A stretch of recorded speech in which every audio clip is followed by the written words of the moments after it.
नमस्कार सभी को, हिंदी वाग्मिता में आप सभी का स्वागत है। हमने पिछली कक्षा में संज्ञा के बारे में पढ़ा था। आज का हमारा टॉपिक है सर्वनाम। संज्ञा और सर्वनाम को साथ-साथ पढ़ते हैं क्योंकि इन दोनों का बहुत ही घनिष्ठ संबंध है। सबसे पहले हम संज्ञा के शाब्दिक अर्थ की अगर बात करें तो संज्ञा का शाब्दिक अर्थ होता है सबका नाम।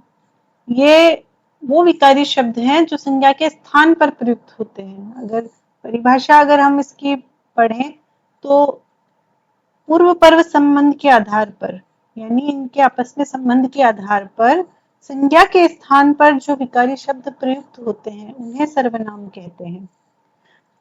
दूसरी बात, ये शब्द वाक्य में पुनरुक्त दोष को कम करने के लिए या समाप्त करने के लिए प्रयोग में लाए जाते हैं। पुनरुक्त दोष क्या है? पुनरुक्त दोष का अर्थ है कि जब हम किसी की बात करते हैं, जैसे राम विद्यालय जाता है, राम विद्यालय में प्रथम आता है, राम का मित्र श्याम है, तो बार बार जब हम राम के बारे में जब हम एक ही नाम बार बार बोलते हैं तो सुनने वाले को या पढ़ने वाले को पुनरुक्त दोष महसूस होता है, वो उसे बोझिल लगता है। तो उसके सौंदर्य में वृद्धि करने के लिए या उसको सरल बनाने के लिए हम यहाँ पे बार बार संज्ञा का प्रयोग ना करके सर्वनाम का प्रयोग कर देते हैं। एक बार संज्ञा का प्रयोग कर दिया, अब जितने भी उससे संबंधित वाक्य हैं वहां पे हम फिर से संज्ञा का प्रयोग ना करके सर्वनाम का प्रयोग कर देते हैं। तो इस प्रकार पुनरुक्त दोष को, अगर प्रश्न पूछा जाता है कि संज्ञा का सर्वनाम का प्रयोग किस दोष के निवारण हेतु किया जाता है, तो आप बताएंगे पुनरुक्त दोष के निवारण हेतु संज्ञा के स्थान पर सर्वनाम का प्रयोग किया जाता है। सर्वनाम की संख्या, मूल सर्वनाम की अगर हम बात करें, जो मौलिक सर्वनाम है, मूल सर्वनाम है, वो उनकी संख्या 11 होती है। मैं, तू, आप, यह, वह, सो, जो, सो, कोई, कुछ, कौन, क्या, ये सभी 11 मूल सर्वनाम है। और बाकी के जितने भी सर्वनाम हैं इनके अलावा, वो सभी इन्हीं से अलग अलग विकार के कारण उत्पन्न हुए, क्योंकि सर्वनाम एक विकारी शब्द है। तो इसी के विकार के कारण जो जब हम लिंग, वचन आदि का प्रयोग करते हैं, कारक, तो उनसे बने हुए अन्य सर्वनाम है जो जिनकी व्युत्पत्ति इन्हीं 11 सर्वनामों से हुई है। फिर सर्वनाम के भेद की बात करते हैं तो सर्वनाम को 6 भागों में बांटा गया है। सभी सर्वनामों को अलग अलग 6 कोटियों में बांटा गया है। सबसे पहले है पुरुषवाचक सर्वनाम। तो पुरुषवाचक सर्वनाम के भी 3 भेद होते हैं। अब पुरुषवाचक क्या होता है? जब हम कोई कथन कहते हैं तो एक तो होता है कथन को कहने वाला, दूसरा होता है उसे सुनने वाला, और तीसरा होता है जिसके बारे में वो कथन कहा गया है, जो सुन नहीं रहा होता है या वो वहां पे उपस्थित नहीं होता है, उसके बारे में सिर्फ चर्चा की जा रही है। इसलिए पुरुषवाचक सर्वनाम को हम 3 भागों में बांट देते हैं। एक तो होता है कथन कहने वाला। कथन कहने वाला कौन होता है? मैं, हम, ये सब होते हैं कथन कहने वाले। तो जब हम स्वयं के लिए कोई शब्द प्रयुक्त करते हैं तो वो सर्वनाम होता है। अपने नाम के स्थान पर अगर हम कोई शब्द प्रयुक्त कर रहे हैं तो वो उत्तम पुरुषवाचक सर्वनाम होगा। दूसरा है मध्यम पुरुष, यानी जो सुन रहा है व्यक्ति, जो प्रत्यक्ष रूप से सामने सुन रहा है या पढ़ रहा है, उसे मध्यम पुरुष कहते हैं। जिसके बारे में, सुनने वाले के बारे में अगर बात हो रही है, तुम, आप, ये सब मध्यम पुरुषवाचक सर्वनाम में आते हैं। अगला है अन्य पुरुषवाचक सर्वनाम। अन्य पुरुषवाचक सर्वनाम का अर्थ है ना तो ये कथन कह रहा है ना ये सुन रहा है, बस इसके बारे में चर्चा की जा रही है, इसलिए इसे अन्य पुरुषवाचक कहते हैं। यह, वह, ये, वे आदि इसमें आता है। उसका, इसका, ये सब सर्वनाम अन्य पुरुषवाचक में आते हैं। समझ में आया होगा। उत्तम पुरुष यानी वक्ता या लेखक या जो वाक्य को कहने वाला है, वो जब अपने नाम के स्थान पर जो शब्द प्रयुक्त करता है, मैं, हम, मेरा, ये सब उत्तम पुरुषवाचक सर्वनाम है। मध्यम पुरुष है मैं, तुम, ये सब मध्यम पुरुषवाचक सर्वनाम है। मध्यम पुरुषवाचक यानी तू, तुम्हारा, तुम, आप, ये सब मध्यम पुरुषवाचक सर्वनाम है जिसको कथन कहा जा रहा है, जिसको जो सुन रहा है। तीसरा है अन्य पुरुष, यानी जिसके विषय में चर्चा की जा रही है, यह वह, जो सुन नहीं रहा होता, कह नहीं रहा होता, या जिसके बारे में हम किसी और से चर्चा कर रहे होते हैं, तो वो अन्य पुरुषवाचक सर्वनाम होता है। दूसरा हम पढ़ेंगे, दूसरा और तीसरा हम साथ में पढ़ेंगे, निश्चयवाचक और अनिश्चयवाचक। अब निश्चयवाचक की हम कोई कथन जब हम कहते हैं तो हम उस वस्तु या उस व्यक्ति के बारे में निश्चित होते हैं। जैसे यह मेरी लेखनी है, यह मेरी कर्मस्थली है, वे दूर पहाड़ दिख रहे हैं, वे हमारी परंपराएं हैं, ये सब निश्चयवाचक सर्वनाम होते हैं। फिर है अनिश्चयवाचक सर्वनाम। अनिश्चयवाचक सर्वनाम होता है जहां आप किसी वस्तु या प्राणी के बारे में निश्चित रूप से नहीं कह सकते कि वो कौन है या क्या है, इसलिए आप वहां पे ऐसे शब्दों का प्रयोग करते हैं जो उसके संबंध में सिर्फ थोड़ी जानकारी देता है और निश्चित रूप से कुछ नहीं कहता है।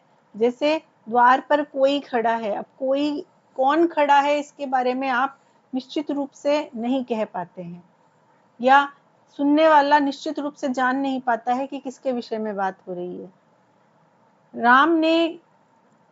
राह में किसी ने मेरी सहायता की, किसने की वो जानता नहीं है, इसलिए वो निश्चित रूप से नहीं कह सकता कि किसने सहायता की है। तो ये भी दो प्रकार के होते हैं, प्राणी और अप्राणी। प्राणीवाचक होता है जो जीवित व्यक्ति होते हैं, व्यक्तियों के लिए, मनुष्यों के लिए बात कही जाती है, और अप्राणी होते हैं जो निर्जीव वस्तुओं के लिए, जहां हम निर्जीव वस्तुओं के लिए जिस शब्द को हम प्रयुक्त करते हैं वो अप्राणीवाचक होते हैं। अगला है संबंधवाचक। संबंधवाचक सर्वनाम ये हमेशा युग्म में आते हैं, युग्म मतलब जोड़े में आते हैं।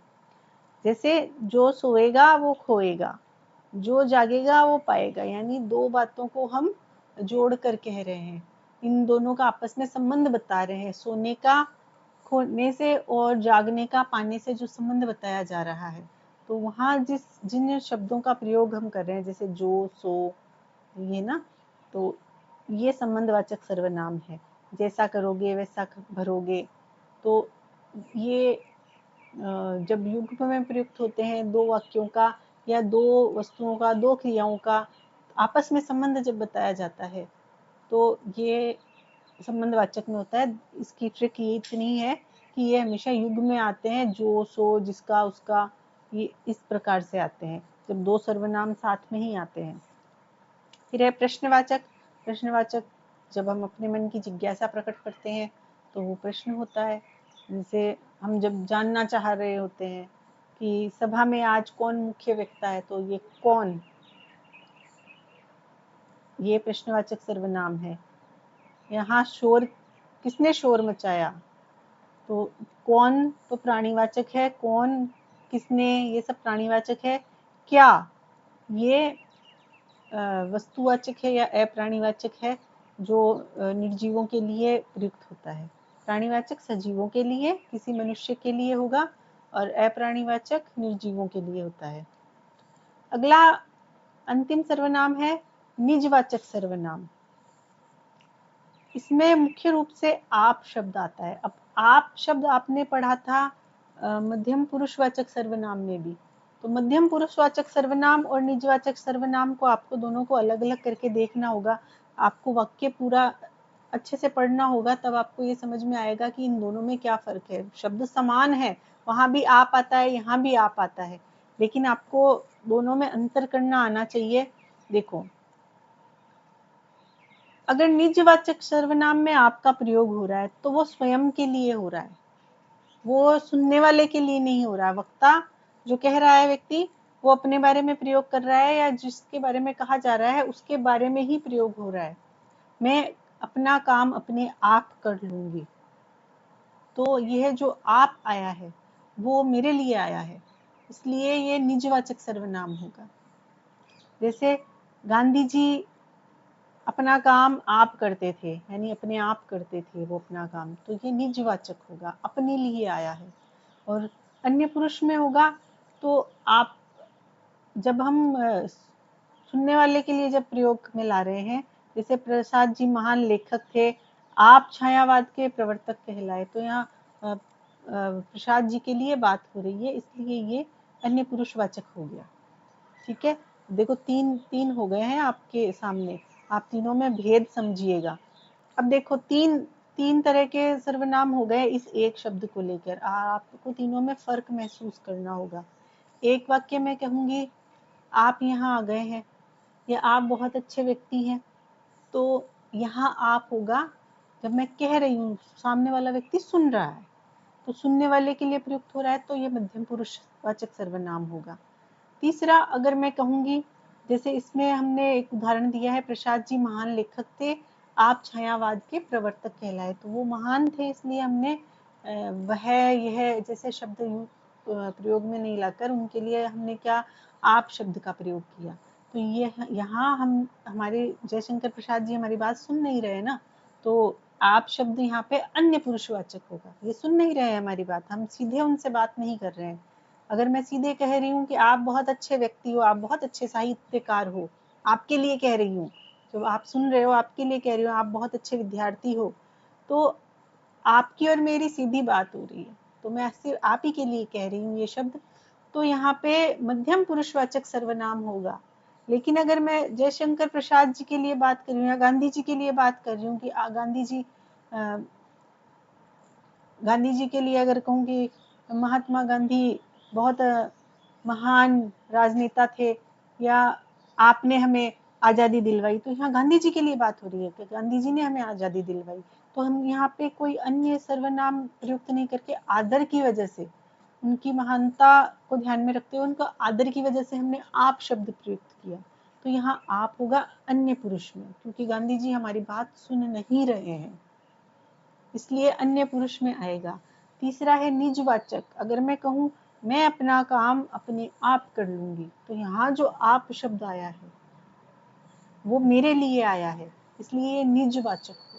अब तीनों का अंतर आपको समझ में आया होगा, और परीक्षा में यही फंसोगे आप, अगर इन तीनों को आप ध्यान में नहीं रखोगे तो प्रश्न पूछने वाले बहुत ही चतुर होते हैं, यही आपको फंसाएंगे, क्योंकि परीक्षक इसी तरह के प्रश्न बनाता है, वो यही कोई भी ऐसा एक उदाहरण दे देगा जिसमें आपको 2 मिनट सोचना पड़ेगा, और सोचना भी आजकल की परीक्षाओं के लिए सोचना ज़्यादा किसी प्रश्न में समय देना भी नुकसानदायक होता है, क्योंकि बहुत लंबे लंबे प्रश्न पत्र आते हैं, बहुत लेंदी प्रश्न आते हैं, तो आपको उसमें बहुत जल्दी से आंसर ढूंढना होगा। तो सिंपल सा ध्यान रखिए कि अगर कहने वाला अपने आप के लिए आप कह रहा है कि मैं अपने आप कर लूंगी, या मैं स्वयं कर लूंगी, स्वयं भी इसी में आएगा, निजवाचक में ही आएगा, मैं ये काम स्वयं कर लूंगी, तो ये निजवाचक होगा।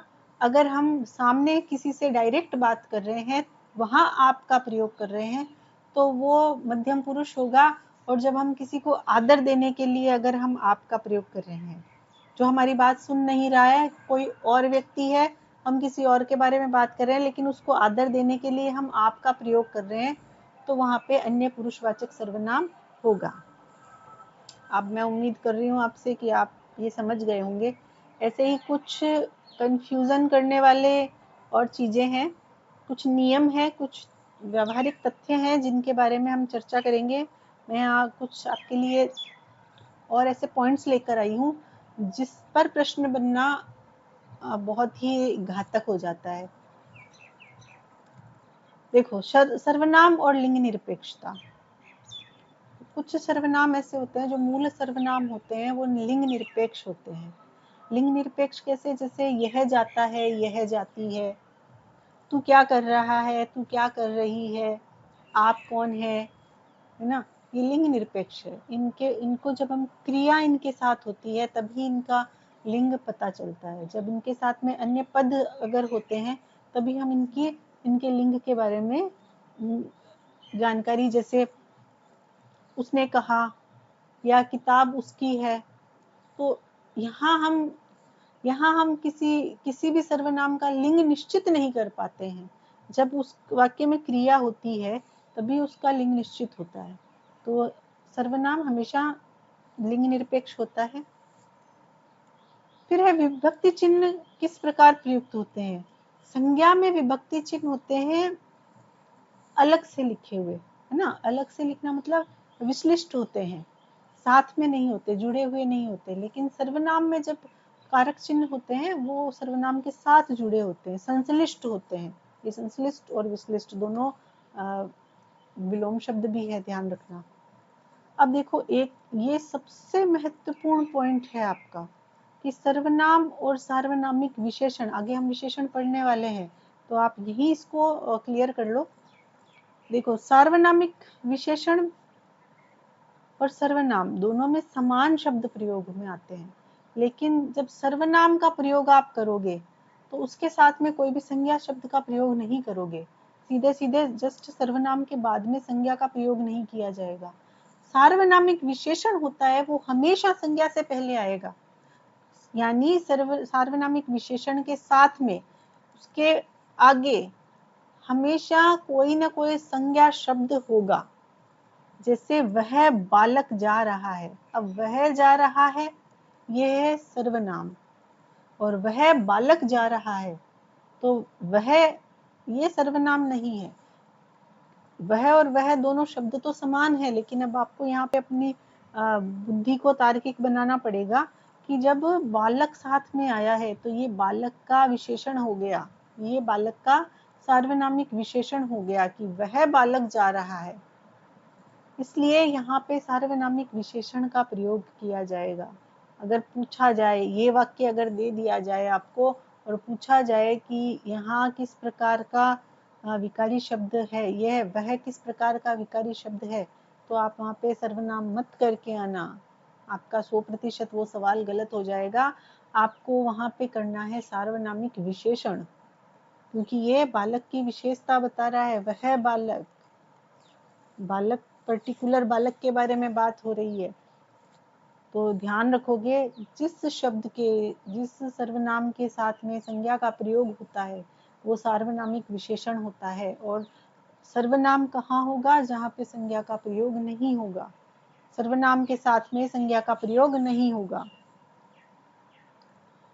अब देखो, ये मैंने कुछ उदाहरण और अभ्यास के लिए यहाँ रखा है, तो ये अगर आप इन्हें पढ़ लीजिएगा, ठीक है।